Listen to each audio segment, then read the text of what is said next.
Okay, I just want to read something from Ovid's Metamorphoses. Some of my favorite poems. About Pygmalion. First, it starts off. There's a story before it, which talks about these women in this city, the Poetides. Um, Apparently, they were supposed to make a sacrifice, like lambs or calves or something.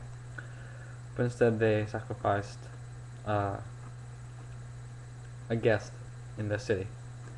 Um, Naturally, that pissed off the gods, and Venus turned them into stones. These women, and that's basically what leads into Pygmalion. Pygmalion observed how these women lived lives of sordid indecency, and dismayed by the numerous defects of character nature had given the feminine spirit, stayed as a bachelor, having no female companion. During that time, he created an ivory statue, a work of most marvelous art, and gave it a figure better than any living woman could boast of, and promptly conceived a passion for his own creation. You would have thought it alive, or so like a real maiden that only its natural modesty could keep it from moving. Art concealed artfulness.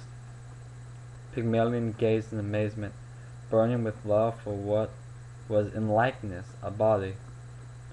Often he stretched forth a hand to touch his creation, attempting to settle the issue.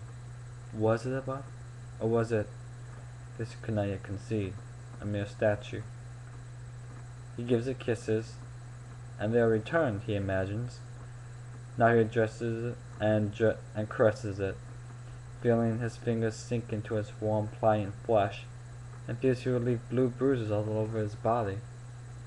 He seeks to win its affections with words and with presents, pleasing to girls such as seashells and pebbles, tame birds, armloads of flowers in thousands of different colors, lilies, bright painted balls, curious insects in amber.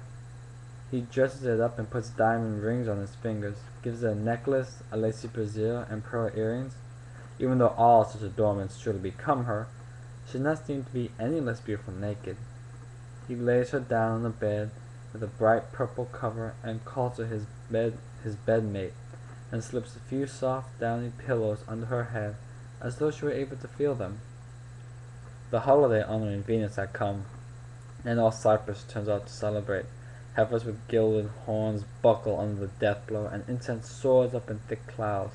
Having already brought his own gift to the altar, Pygmalion stood by and offered his faint-heart prayer. If you in heaven are able to give us whatever we ask for, then I would like, as my wife, and not daring to say my ivory maiden, said, one like my statue. Since golden Venus was present at her altar, she knew what he wanted to ask for, and as a good omen, 3 times the flame soared and leapt right up to the heavens.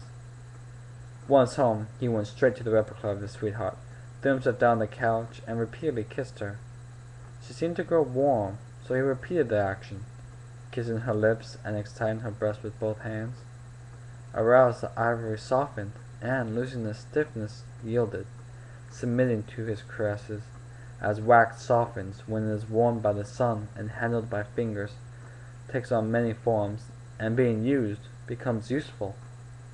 Amazed, he rejoices, then doubts, then fears he is mistaken, while again and again he touches on what he has prayed for. She is alive, and her veins leap under his fingers. He can believe that Pygmalion offered the goddess his thanks in a torrent of speech, once again kissing those lips that were not untrue, that she felt his kisses, and, timidly blushing, she opened her eyes to the sunlight, and at the same time first looked on her lover and heaven. The goddess attended the wedding, since she had arranged it, and before the 9th moon had become its crescent, a daughter was born to them. Paphos gave her own name to the island. Now I like this poem, not only for the beautiful description of the statue coming to life, and a man falling in love with an inanimate object, but how at the beginning he basically hates women because of how these women acted in this city, how impious and cruel they were, He basically gave up on women. But even though he gave up on women, he couldn't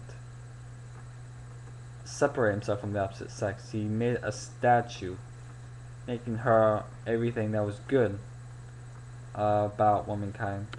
He made her the perfect woman, and of course he fell in love with it.